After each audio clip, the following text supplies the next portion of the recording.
사도행전 10장은 굉장히 중요한 말씀입니다. 왜냐하면 기독교 역사 가운데 엄청난 전환점을 가져오는 그런 변화의 장이기 때문이죠. 이방인들이 예수를 믿고 특별히 이방인들이 성령을 체험하는 그런 정말 놀라운 그런 경험을 한 사건이 지금 사도행 10장의 사건이죠. 고넬료는 로마 군인이었고 고넬료가 예수를 믿고 그리고 성령을 체험하는, 그리고 그와 함께 있었던 가족들이 성령을 체험하는 그런 역사가 있는 것을 보게 됩니다. 제일 놀란 사람은 베드로입니다. 베드로가 큰 충격을 받습니다. 사람이 변화되는 게 어렵습니다. 변화돼야만 되는데 변화되기가 어렵잖아요. 출애굽을 했던 이스라엘 백성들이 변화가 되질 않아요. 그래서 가나안 땅에 들어갈 때 가나안 땅까지 들어간 사람은 2사람밖에 되지 않아요. 그러니까 1세대 가운데 변화를 추구하고 변화를 받아들였던 사람들은 여호수아와 갈렙 뿐이잖아요. 변화하느냐 아니면은 멸망하느냐 아니면 도태하느냐, 이게 이제 가장 큰 이슈 중에 하나인 것을 보게 됩니다. 만약에 베드로가 성령의 음성을 순종하지 않고 만약에 그가 변화하지 않았다면 이방인들에게 복음을 전가하는 것은 좀 어려웠을 것 같고요. 또 베드로가 변화는 됐지만 완전히 변하지 않아요. 그러니까 하나님께서 베드로 대신에 바울을 사용하시는 것을 보게 됩니다. 지금 시대가 막 바뀌고 있거든요. 엄청 바뀌고 있는데 이 변화를 내가 받아들일 것인지 아니면 그냥 살아갈 것인지, 받아들이지 않으면 어려워집니다.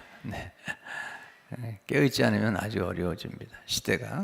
교회도 지금 엄청나게 어려움을 겪고 있잖아요. 이민교회도 한국교회도. 왜냐하면 시대는 변화되는데 교회가 변화되지 않기 때문에 어려움을 겪고 있고, 많은 사업하는 분들이 어려움을 겪는 것은 변화를 읽어내지 않아서 그래요. 그리고 빨리 변화에 적응하지 않아서 그렇죠. 교회도 그렇고 사업체도 마찬가지입니다. 요즘 이제 그 패션 옷장 사는 분들이 굉장히 위기에 있어요. 왜냐하면 옛날에는 다 오프라인이라고 그러죠. 가게에서 샀는데 지금은 아주 많은 사람들이 이제 인터넷으로 옷을 구입하고 있잖아요. 이 변화가 엄청난 변화가 있는 거죠. 지금은 뭐 웬만한 건 다 아마존이라는 데 통해서 구입을 하잖아요. 라면까지도 팝니다. 한국 라면도 팝니다.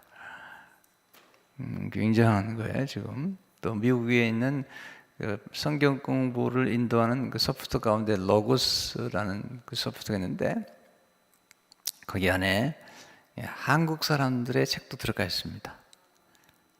최근에 제 책도 들어가도록 연락이 왔더라고요. 별로 안 좋아하시는데 좋아해도 괜찮아요. 왜냐하면 그건 참 감사한 일이기 때문이죠. 왜냐하면 미국에서 연락이 와서 이제 저한테 연락이 왔더라고.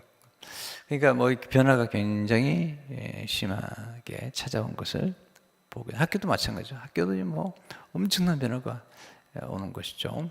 그래서 지금은 이제 인터넷으로 온라인이라고 그러죠. 공부하는 게 나타났고, 그렇지 않으면 어려워져요. 플러신학교가 그 큰 땅을 다 팔고 지금 포모나 쪽으로 옮겨가잖아요.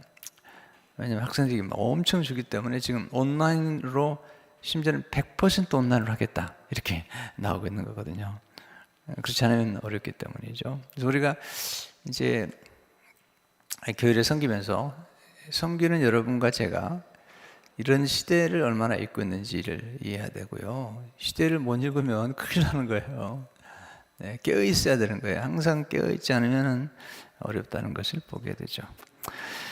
사도행 10장에 보게 되면 이제 그 베드로가 이방인에게 처음으로 복음을 전가하는 거예요. 그러니까 예수님께서 제자들에게 오직 성령이 너에게 임하시면 예루살렘과 온 유대와 그리고 사마리아와 그리고 땅끝까지 이르러 내 증인이 되리라 말씀하셨잖아요.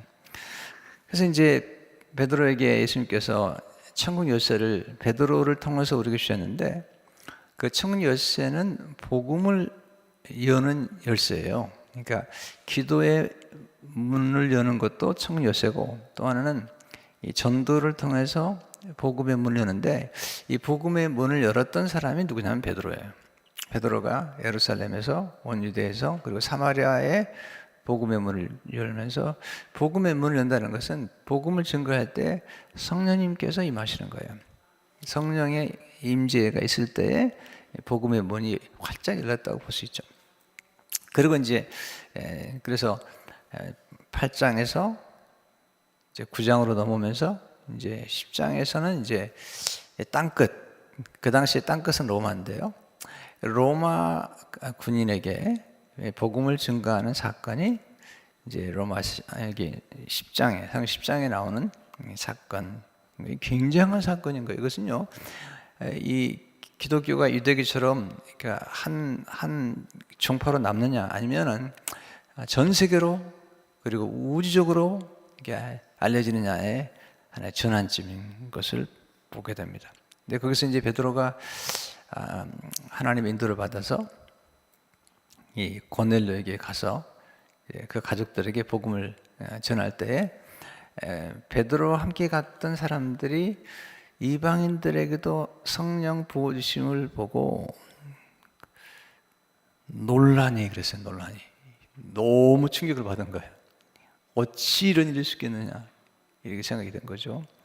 그렇게 함으로써 이제 성령의 임재를 이방인들에게 내려주신 것들을 보게 됩니다. 그러면서 완전한 시대가 바뀌는 거죠. 그러니까 예수님 오심으로 율법에서 복음으로 엄청난 변화인 거예요. 이 변화를 내가 받아들일 것이냐 받아들이지 않을 것이냐. 엄청난 변화인 거죠. 그러니까 보세요. 세상은 바뀌는데 내가 안 바뀌면서 나는 안 바뀌기 싫으니까 세상 너희가 바꾸라는 거예요. 말이 안 되는 거예요. 그것은요. 복음은 바뀌지 않아요. 그러나 복음을 전하는 방법은 바뀌어야 되는 거예요. 옛날에는 용납하심 사건이 벌어진 거예요. 지금 라이프 처치라는 교회는 미국에 있는 교회는 지금 27개의 로컬 처치를 가질 뿐만 아니라 그들은 모든 것들을 이 온라인으로 공동체를 만들어 가지고 지금 하고 있는 거예요. 주일날 교회 못 나오게 되면 그냥 온라인으로 연계해 가지고 온라인으로 헌금하게 만들고 그렇게 해 가지고 움직이는데 놀라운 변화가 있는 거예요. 지금 그 분은 이제 주말에 좀 뭐 바쁘다는 거죠. 학부모들이 축구, 야구, 뭐 클럽, 뭐 예술 활동하다 보니까 힘드니까 이 27개 교회 가운데 4교회는 주일날 예배를 드리지만 토요일날, 주일날뿐만 아니라 월요 예배를 시작한 거예요. 월요일 예배를. 근데 4교회를 시작했는데 월요 예배에 사람들이 꽉 찬다는 거예요. 왜냐면 주말에 아이들 돌보다가 예배를 못 드렸던 사람들이 월요일 날에 꽉 찬. 그 무슨 얘기가 뭐냐면 아니 교회 나오지 않는다고 야단치셔도 안 된다는 거예요. 야단친다고 되는 게 아니라는 거죠. 그분들이 예배를 드릴 수 있도록 자리를 만들어 줬더니 오더라는 거죠. 하영지 목사님이 그 오늘의 교회가 막 지금도 성장하지만 지금도 발전하고 있지만 한때 굉장했을 때 9시 예배를 시작한 거예요. 주일날. 아무도 생각하지 않은 거예요. 9시 예배를. 어떻게 9시 예배를 생각하냐는 거예요. 밤 9시 예배를. 밤 9시라니까요. 근데요, 꽉 차는 거예요, 사람들. 왜냐하면 주일날 일하는 사람들이나 또 주일날 교회 못 가는 사람들이나 또 주일날 지친 사람들이 거기 가서 은혜를 받는 거죠. 그러니까 이런 변화를 어떻게 읽어가느냐가 중요한 거죠. 뭐 지금 저희 교회가 당장 월요일 예배 드리겠다 그런 얘기는 아니에요. 또 오해하지 마시고요. 그건 아니라 이게 얼마나 지금 변화가 이렇게 일어나고 있는지를 잘 알게 되고, 또 지금 사도행전의 경우는 엄청난 변화가 지금 오고 있는 거예요. 그래서 베드로가 변화가 되고, 또 베드로도 변화를 지금 요청받고 있는 거거든요. 네.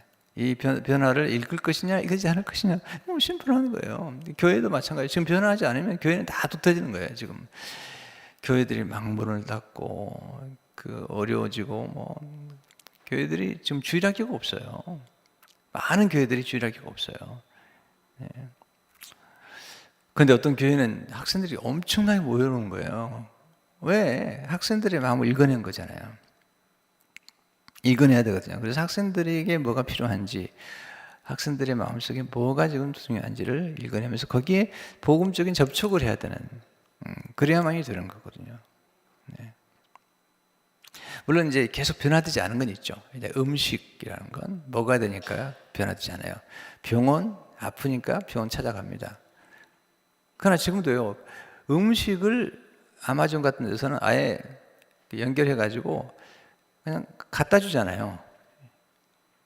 샐러드나 해 먹을 수 있도록 그냥 갖다 준다니까요. 이렇게 놀라운 변화가 일어난 거죠. 옛날에는 어린도 없는 일들이 변화가 일어나고, 지금은 여기 마켓만 해도요, 보통 집밥처럼 먹는 음식들을 이렇게 시간별로 준비를 해가지고, 그때 가면 그냥 아무 때나 살 수가 있는 거예요. 전이랄지, 또 여러 가지 잡채랄지, 계속 얘기를 해야 되나, 이런 얘기를.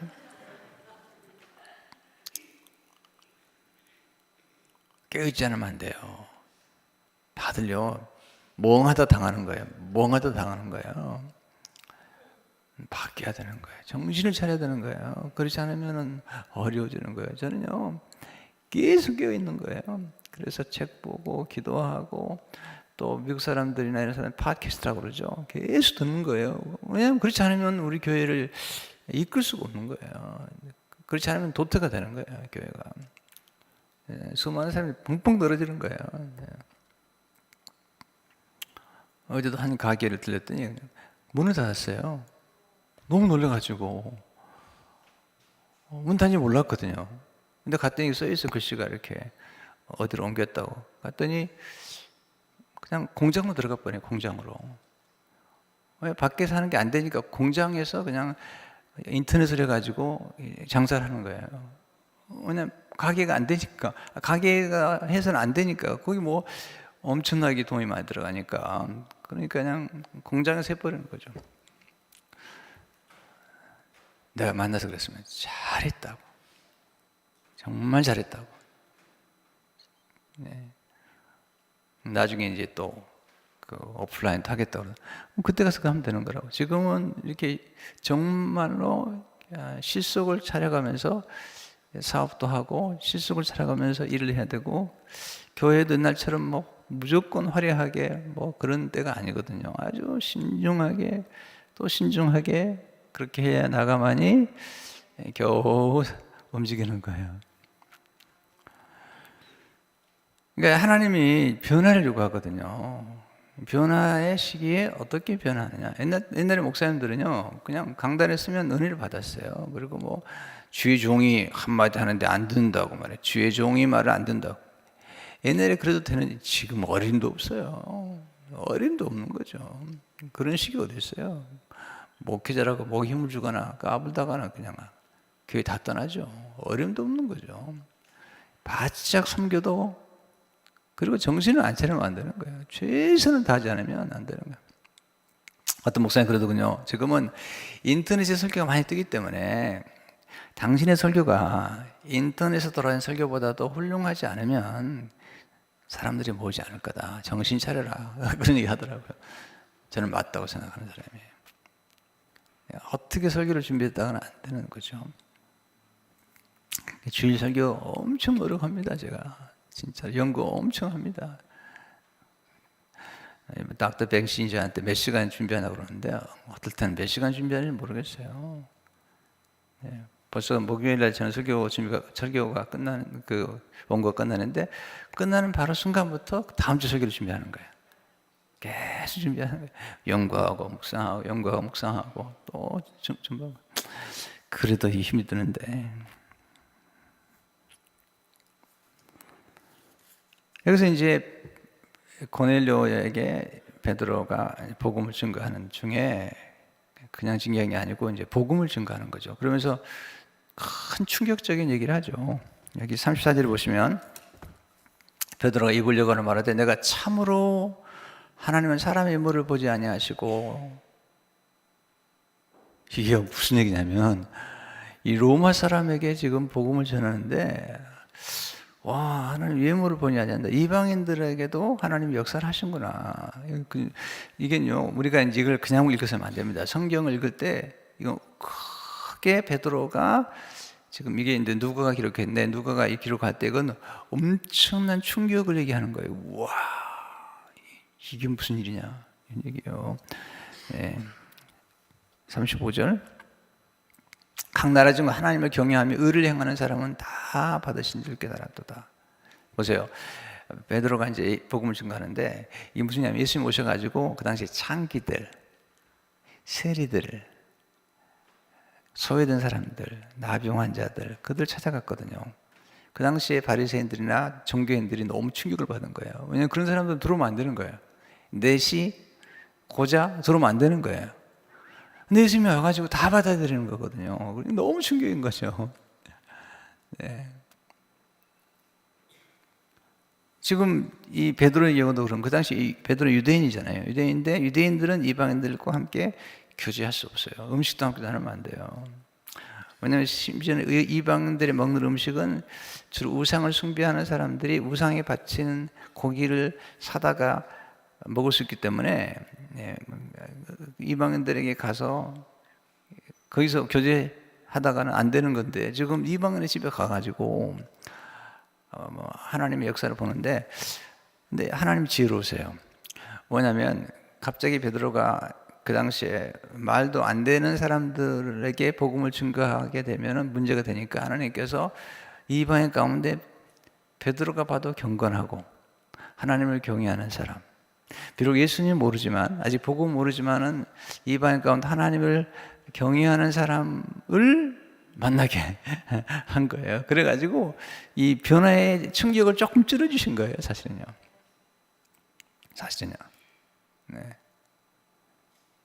왜냐하면 예수님처럼 갑자기 그 당시에 세리나 창기와 이런 사람들과 딱 접촉이 되면 어렵잖아요. 근데 예수님께서 지금 변화를 이미 주셨거든요. 왜냐하면 제자 가운데 세리가 있잖아요.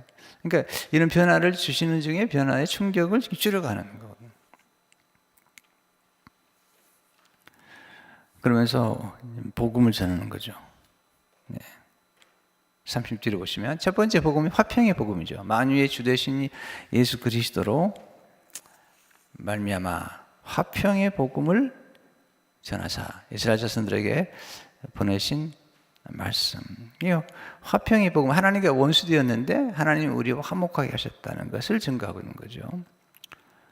근데 그 중에 화평의 복음 중에 하나가 뭐냐면, 이제 사도 바울은 유대인과 이방인이 하나가 되는 이 화평을 얘기하는 거죠. 유대인과 이방인이 하나가 되는 화평, 하나님과 우리가 하나가 되는 화평, 이 복음을 통해서 우리가 화평케 되었다는 사실을 이제 바울은 기록하고 있는데, 베드로가 이제 그걸 보는 거죠. 와, 하나님이 예수님을 통해 주신 화평이 바로 그런 화평이구나.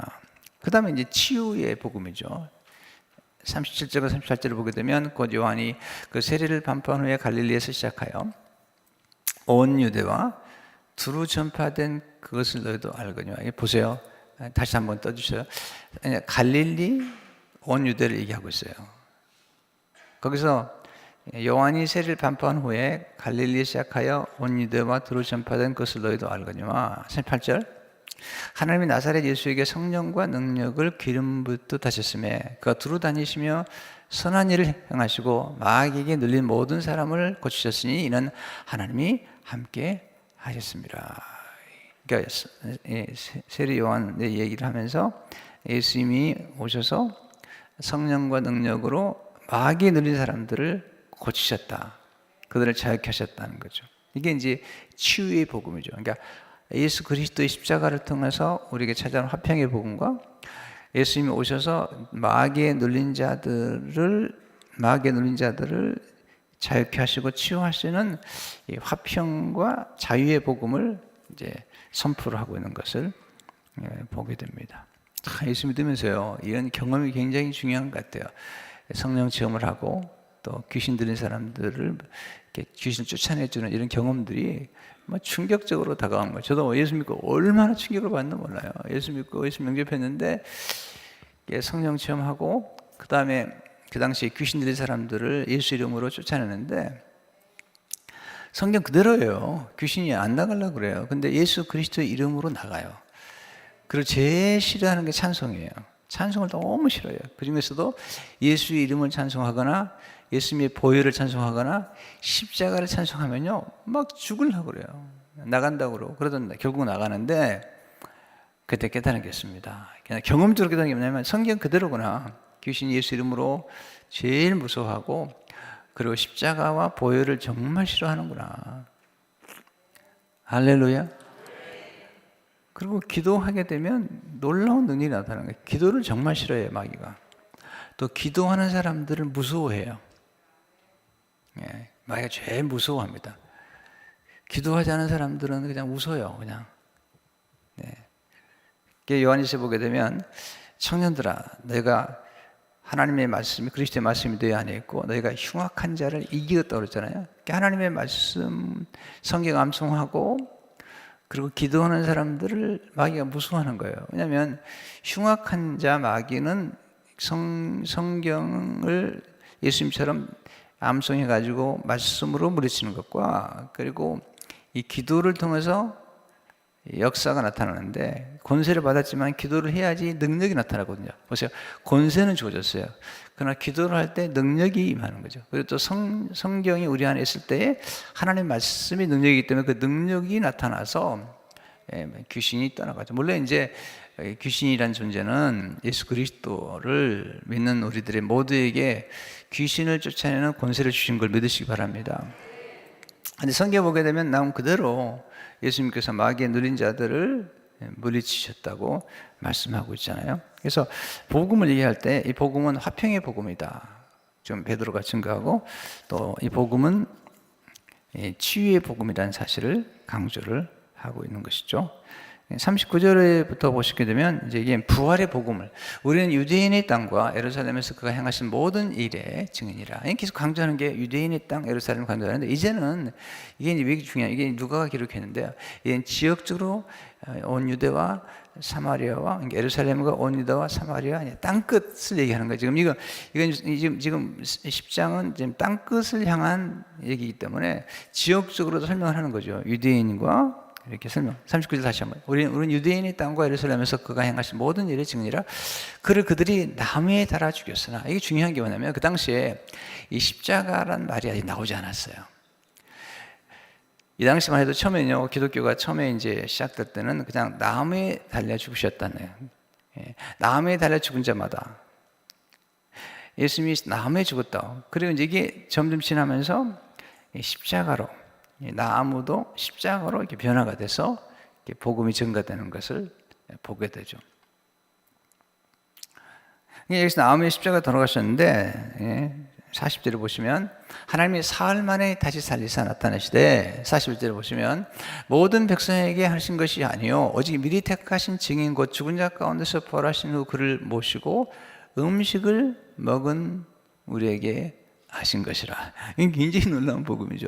십자가에 예수님 죽으셨는데 살아나신 거죠. 부활하신 거죠. 여기서 이제 역전의 복음이 나타나는 거죠. 모든 것을 다시 살리시는 역사가 나타나는데 여러분 이런 은혜가 있길 바랍니다. 다시 살리시고 다시 새롭게 하시는 이 부활의 능력이 지금도 역사한 걸 믿으시기 바랍니다.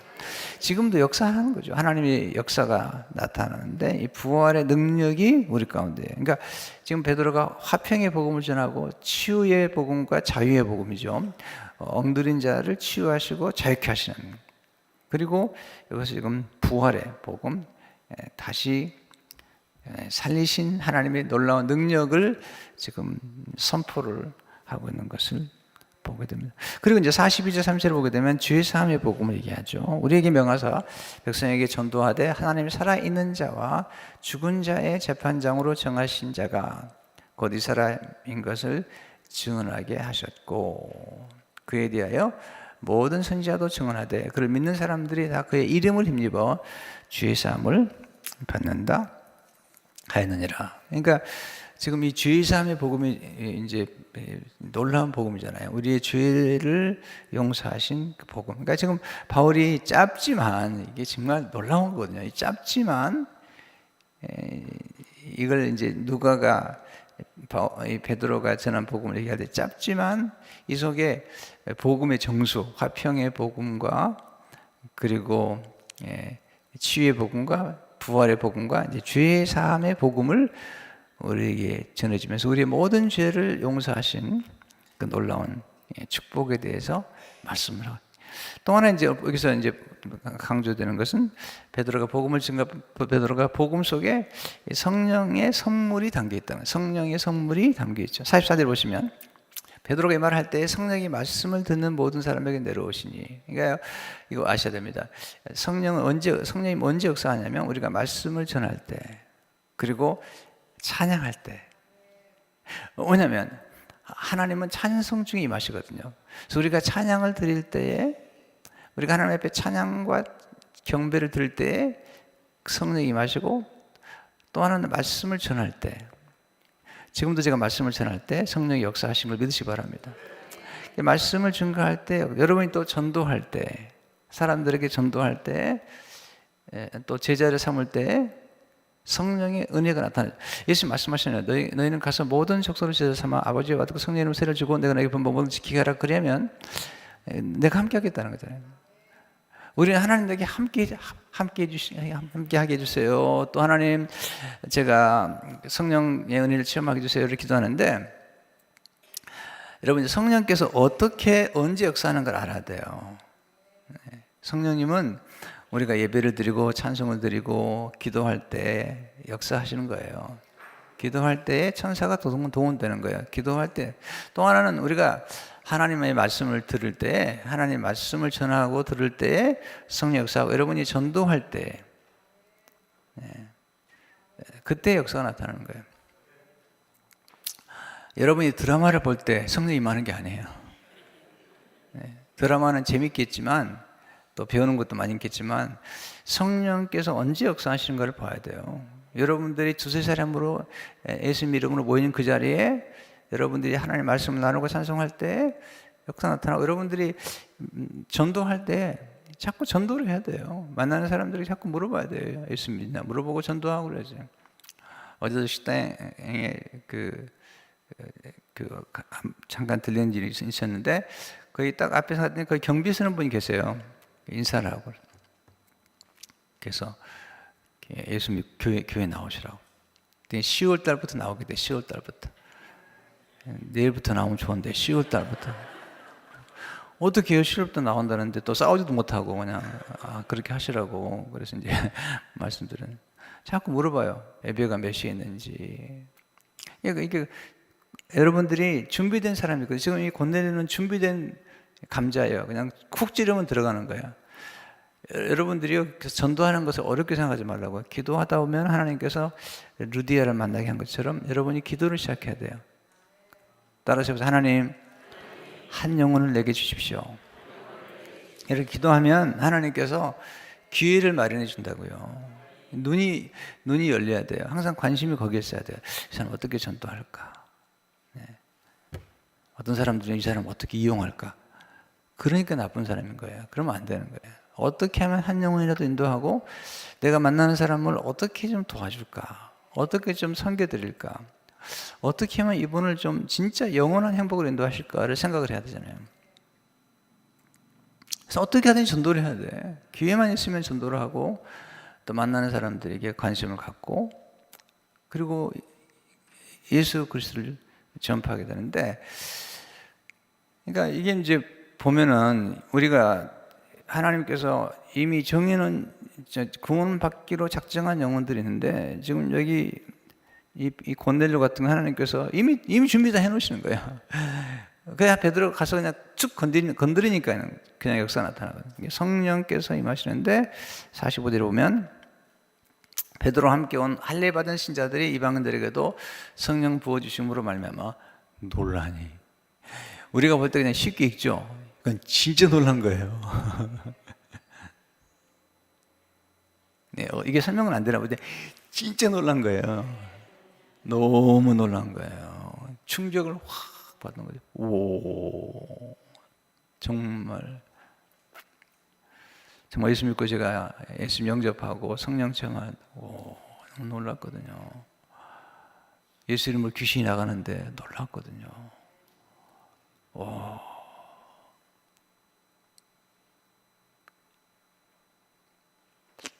그러니까 하나님께서 지금 이 하늘에서 성령이 임했는데, 빌 잔슨 목사님 같은 경우는 하늘이 침노했다는 거예요. 하늘이 침노해가지고 한 영혼 속으로 들어가는 거예요. 할렐루야.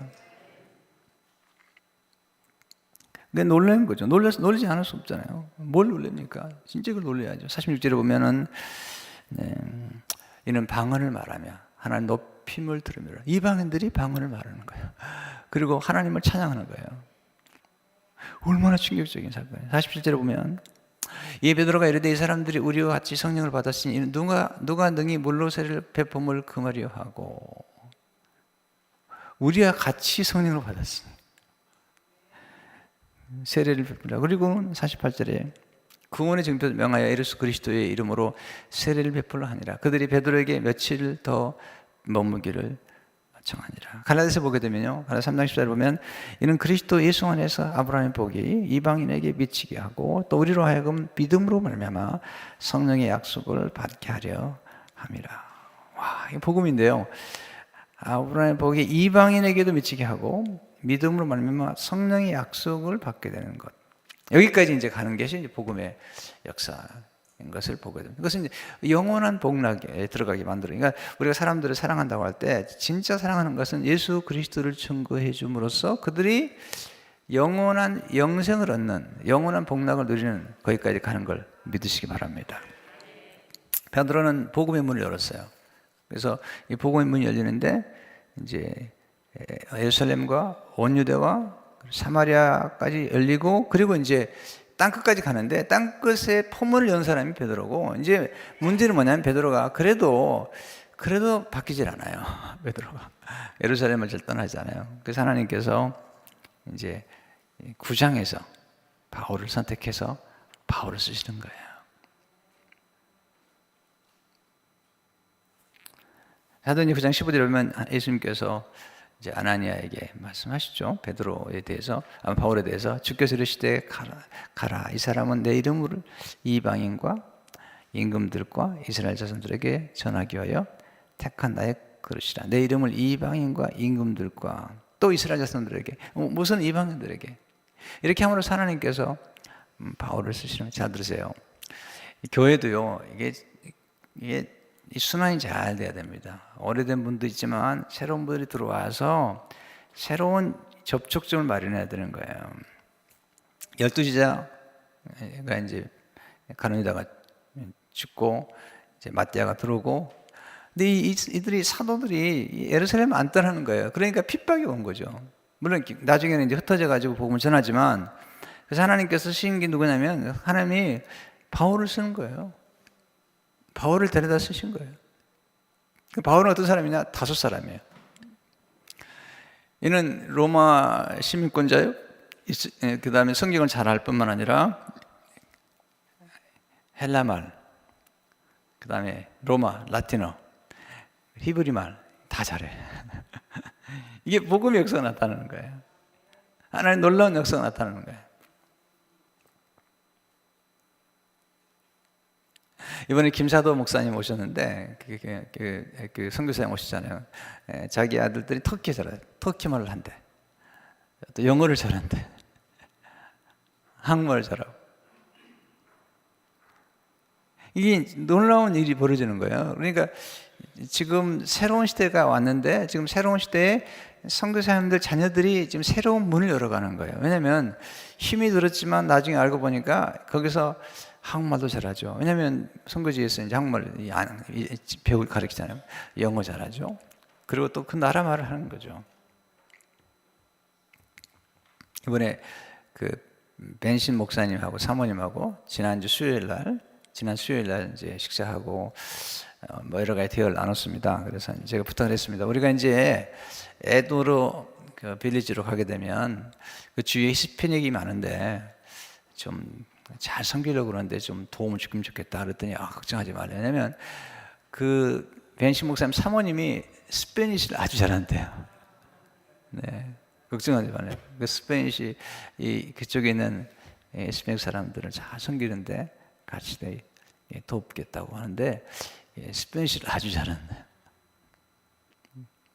그러니까 이게 하나님께서 다 예비하셔서 이렇게 역사가 나타나기 때문에 그런 면에서 이렇게 우리가 잘 훈련되고 준비되는 게 필요하다. 시대적으로 하나님 어떻게 역사하는가를 잘 보는 게 필요하다는 생각이 들죠.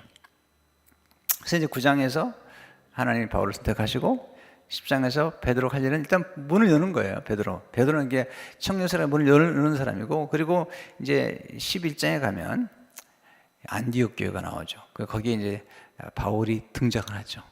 물론 이제 9장에서 등장하고 8장에 등장하지만 구체적으로 하나님의 선교의 주도적인 역할을 했던 사람이 바울이죠. 바울은 다문화 환경에 살았던 사람이에요. 다문화 환경. 그래서 나중에는 디모데를 쓴다고. 디모데는 다문화 가정이에요. 헬라 사람과 유대 사람 사이에 태어난 자녀예요. 그러니까 우리나라가 지금 다문화가 들어오잖아요. 우리나라가 지금 다문화 가정이 100만 명이 넘대요. 네. 그러니까 하나님이 우리는 민족을 쓰시려고 그냥 섞어놔 버린 거예요, 다. 네, 다 섞었어요, 지금 많이. 그래서 하나님 역사가 나타나가지고 한국인 다문화 가족, 그 다음에 외국인 근로자가 엄청 많은 거예요. 하나님께서 그렇게 역사하시려고 해요. 제가 지난주에 얘기했잖아요. 여기 이디오피아 사람 내시를 구원하려고 하나님께서 미리 계획하신 게 모세하고 이디오피아 구스 사람하고 결혼하게 만든 거예요. 근데 미디암이 반대를 하는 거죠. 이게 충격적인 거예요. 미디암이 그 하나님의 구속 역사 가운데 있는 이 놀라운 것을 변화를 안 한다고 하는 거예요. 그러니까 그냥 하나님이 죄송합니다. 나병을 내려버린 거예요. 나중에 고침받긴 하지만, 그러니까 하나님의 엄청난 변화. 왜 하나님께서 요셉을 애굽에 보내셨죠? 요셉에서 만난 여자가 애굽 사람인 거예요. 애굽 사람 여자하고 결혼해가지고 거기서 이게 섞인 거예요. 다문화 가정으로. 나중에 에브라임이 이렇게 주도를 갔다가 나중에 유다가 다시 주도를 하지만 하나님 그 역사하시는 거예요. 그러니까 우리도 지금 시대적으로 그런 방향을 가야 되는 거예요. 그래서 앞으로 우리 한국 교회도 이민 교회는 우리만 하면 안 돼요. 이 에트닉 그룹들, 다문화 가족들을 수용하고 다문화 가족들에게 복음을 증거할 수 있도록 문을 열고 그렇게 가야지 하나님 기뻐하시는 거예요. 사실 이러니까 참 죄송한데요. 사실은 이제 교회 건축에 설계를 하는 과정에서 이제 뭐 성가대석을 할 것이냐 안 할 것이냐를 많이 얘기를 했어요. 성가대가 중요해요. 성가 중요하게 생각해요. 지금도 중요하게 생각하는데 성가대석을 하면 이게 한쪽으로 이렇게 해야 되고 뭐 이런 게 있어요. 내가 이제 나중에 얘기하려면 뭐냐면 하지 말라고. 왜냐하면 성가대석은 필요하면 올라오면 되는 건데, 만약에 하나님께서 우리 교회를 우리가 지금 우리 세대 말고 그 다음 세대 하나님께서 만약에 우리 교회를 다민족을 위한 그런 교회를 쓰신다면 그때는 성가대석이 필요 없으니까 그냥 가자고 그래가지고 그리 간 거예요. 아멘도 안 하시고 하여튼 아멘 해야 되는 거예요.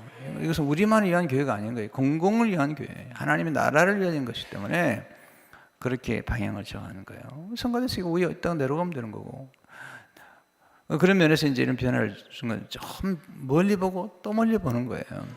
그리고 지금 우리 교회가 이제 가서 하는 것도 굉장히 많이 생각을 해요. 그래서 그 다음 보면서 가는 거예요. 그냥 우리에게만 생각하면 안 되는 거예요. 하나님의 역사가 어떻게 이루어지는가를 보면서 어떻게 가야 될 것인가를 생각을 해야 돼요. 저는요, 우리 손녀들 보면서 놀란 게 뭐냐면, 손녀들이요, 오면은요, 이게 아이패드만 딱 주면요, 가만히 있어요.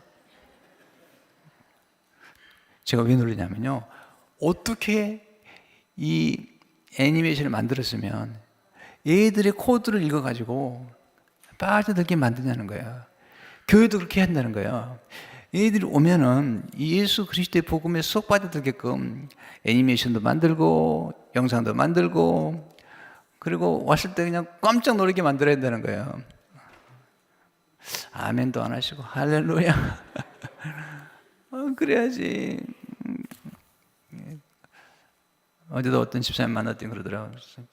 이전 성비동 교회에서 영상과 음향을 위해서 그 당시 50만 불을 헌금 모금을 했어요. 그래 이런 얘기 했어요. 그 당시 교회 갔더니 청년들이 다 떠났어요. 교회를. 하도 싸우니까 다 떠났어요.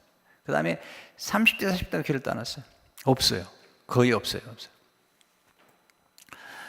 새로운 성가대원이 안 온 지가 오래됐어요. 안 되겠어요. 큰일 났어요. 교회가 그러면. 그래서 그 당시에 교회가 막 사람들이 몰려오니까 이제 부탁을 했죠. 우리 영상하고 그리고 조명을, 그다음에 음향을 새로 하자고. 그게 50만 불 들어가는 거예요. 그래가지고 이 프로젝트, 지금 프로젝트는 이거 비싸잖아요. 그 당시 프로젝트를 3개를 했는데 한 대당 5만 불이 한 대당. 그 당시에 벤츠 한 대 값이에요. 그때 2000년인데 그때 월드컵을 봤어. 그걸로 너무 환상적인데. 이분이 간증을 하더라고요. 사실 그때 헌금하는데 자기 부인하고 상의를 했대요. 근데 자기는 정말 어려웠대요. 진짜 어려워가지고 아파트 살면서 정말 어려웠는데 부인하고 상의해가지고 헌금을 이렇게 작정했는데 그 당시에 10,000불을 작정했대요. 너무 어려워가지고 5번, 6번 나눴어야 되는데 거기다가 11조까지 하려니까 갑자기 신경질이 나더래요. 화가 나더래요. 화가. 헌금은 하지만 화가 나더래요. 왜냐면 힘드니까. 이해를 하거든요, 저는요. 여러분도 가끔 화나시죠? 네. 화가 나더래요. 그런데 그 영상에 들어와가지고 저 뒤에서 보이면 내 모습이 잘 보이지도 않았는데 영상에서 설교자의 설교가 표정까지 다 들어오는데 와, 너무 좋더라는 거예요. 여러분, 설교라는 건요 그냥 목소리만 나간 게 아니거든요. 제 눈빛, 약간 웃을까 말까 하는 그 표정, 어색하면서도 이런 게 다 들어가서 설교가 전해지는 거예요. 사실 목소리만 같이 전달되는 것은 안 된다는 거예요. 표정이나 이 또 제스처 안에 들어가는데 너무 좋더라는 거예요. 근데 이분이 놀라운 얘기래요. 그래서 어렵게 해서 했는데 그 다음부터로 이게 문이 확 열리는데, 사업의 문이, 이야, 놀라워요. 그러면서 이분이 계속 11조를 하는 거예요. 또 교연 측도 이렇게 헌신하는 거예요. 궁금한 거예요. 왜? 그때 알고 보니까 그런 경험이 있는 거예요. 그래서 11조 생활하고 그런 헌신했더니 점점 문을 열어져 가지고 사업도 하게 되고 하나님 은혜를 받아가지고 이번에도 교회 건축하는데 우리 교회를 나오지 않으신 분이에요. 우리 교회 나오지 않으신데 계속 헌금을 보내시는 거예요. 할렐루야. 왜냐하면 투자라는 거예요. 투자. 하나님의 나라를 위해서. 그래가지고 그 당시에 이 50만 불 들어가지고 한 다음에 꼭 그것 때문에 한 건 아니지만 청년들이 물밀듯이 밀려오고 30, 40대가 물밀듯이 밀려오는데요.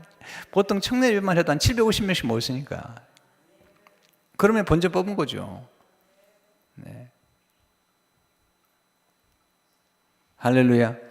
그러니까 하나님께서 그 당시에 시대가 어떻게 변하는지 읽어야 되잖아요. 그래서 지금도 변화되지 않으면 안 된다는 거예요. 우리가 정신을 차리고 기도할 뿐만 아니라 이 놀라운 복음을 가지고 이 복음이 얼마나 아름답고 성령의 역사가 얼마나 우리에게 진정한 만족을 주는지를 경험하게 하는 것이 이 축복이고 교회인 걸 믿으시기 바랍니다. 이번에 청년회 강사로 오신 분이 그러더라고. 청년들 찬양팀도 놀랍고 연주도 잘한다는 거예요. 그렇죠. 우리 교회 지금 연주자들이 지금 이 기타나 이 드럼이나 또 뭐 베이스 기타 뭐 여러 이게 정말 잘하거든요. 다 전문가들입니다. 전문가. 또 이 엔지니어도 다 전문가들, 우리게 공부를 제대로 한 분들이기 때문에 보통이 아니죠. 다 놀랍니다. 그렇게 돼야 되거든요. 시대적으로 필요하니까. 성도 여러분, 오늘 이제 이 복음이라는 게 들어가지고 전 세계를 열었거든요. 그래서 이제 이방들에도 복음이 들어가고, 그리고 놀라운 일이죠. 이번에도 간증을 하는데, 그 김수도 성도장 하는데, 지금 가장 놀라운 부흥이 이란에서 일어나고, 이란. 네, 일어나는데, 이란 사람들 가운데 지금 엄청난 사람들이 지금 복음을 듣고 있는데, 놀라운 건 이란에서 복음을 받은 사람 가운데 3분의 1은 보세요. 하나님 그 역사는 3분의 1은 꿈 가운데 예수님이 나타나가지고, 대부분 이렇대요. 꿈 가운데 예수님이 나타나가지고 내일 아침 일어나면 어느 지역에 가라.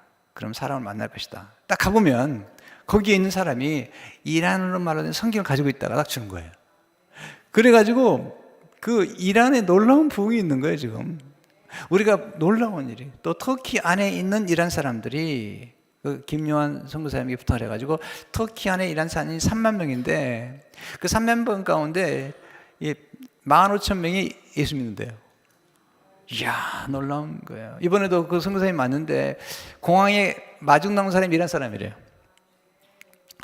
우리가 모르는 사람의 핍박도 많지만 여러분, 놀라운 기적이 나타나는 걸 믿으시기 바랍니다. 하나님의 놀라운 역사가 지금 일어나고 있는데 곳곳에 지금 아프리카에, 브라질에, 지금 이 중동 땅에 하나님 놀라운 핍박도 많고 어려움도 많지만 하나님 놀라운 역사가 나타나고, 앞으로는 지금 인도가 굉장히 놀라운 역사가 나타날 거라는 거예요. 왜냐하면 인도들이, 소외된 계층들이 지금 눈을 열기 시작했다는 거예요. 그래서 인도에도 하나님 놀라운 역사가 나고 아프리카에 놀라운 일이 미리 벌어지고 있는 거예요. 그러니까 우리가 지금 앞으로 우리가 비전을 가지고 교회가 옮겨지면 더 눈을 열어가지고 섬기고, 또 이 엘리 안에 있는 수많은 종족들이 많거든요. 엘리 안에도 이란 사람들이 있고, 엘리 안에도 중국 사람들 많이 있고, 엘리 안에도 스페인 사람들이 많고, 그러니까 이 안에 우리가 지금 살고 있는 이곳이 복음을 증거하는 또 하나의 땅끝인 걸 믿으시기 바랍니다. 그래서 우리가 할 수 있는 걸 최대한 하나님이 기뻐하시는 일을 하는 것이 중요합니다. 성도 여러분, 교회가 이렇게 이제 변화돼 가고 새로운 땅으로 들어가는데, 여러분 기도하는 가운데 우리 모두가 다 들어갈 줄을 믿습니다. 들어가야 돼요. 들어갈 뿐만 아니라 거기서 변화가 일어나고 있는 건데, 이 변화를 읽어내야지 앞으로 이민교회와 한국교회를 섬기는 그런 좋은 교회가 될 줄로